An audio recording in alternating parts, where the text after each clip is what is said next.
बीवी की value zero हो जाएगी। शौहर से मोहब्बत और तवज्जो की भीख मांगेंगी तो नतीजा यही होगा कि आपकी वैल्यू सिफर हो जाएगी। वो शख्स आपकी कभी इज्जत नहीं करता जिसको हर वक्त आप अवेलेबल हों। अपनी इज्जत नफ्स मजरूह ना करें।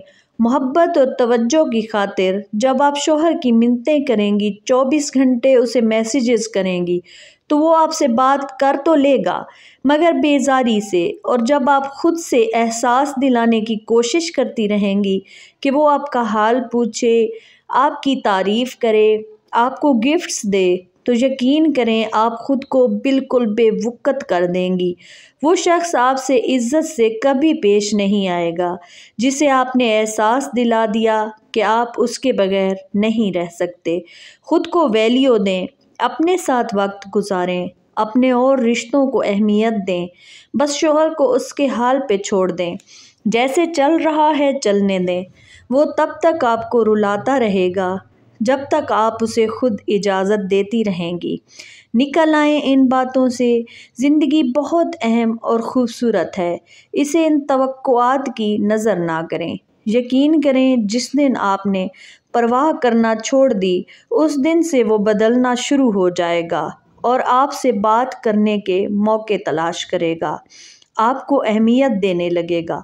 लोग भी आपको तब अहमियत देते हैं जब आप खुद अपने आप को अहमियत देते हैं।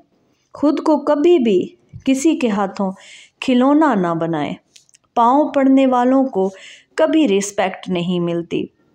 आजकल लोग पाँव में रोंद कर चले जाते हैं। रिश्ता ख़त्म ना करें बल्कि तवक्कुआत को मुकम्मल तौर पर ख़त्म कर दें। शिकवे शिकायतें बंद कर दें। खुद को चट्टान बना लें। जो चीज़ अवेलेबल नहीं होती वो हाई प्राइस हो जाती है, लेकिन जो चीज़ आपके कदमों में बिछी हो वो प्राइसलेस हो जाती है। मोहब्बत से पहले इज़्ज़त को रखें। अल्लाह आपका हामी और नासिर हो। आमीन सुम्मा आमीन। वीडियो को लाइक एंड शेयर ज़रूर कर दें और चैनल को सब्सक्राइब कर लें। बेल आइकन को ज़रूर प्रेस कर लें ताकि हर आने वाली न्यू वीडियो का नोटिफिकेशन आप तक इजीली पहुंचता रहे। कमेंट्स में अपनी राय ज़रूर दिया करें। शुक्रिया।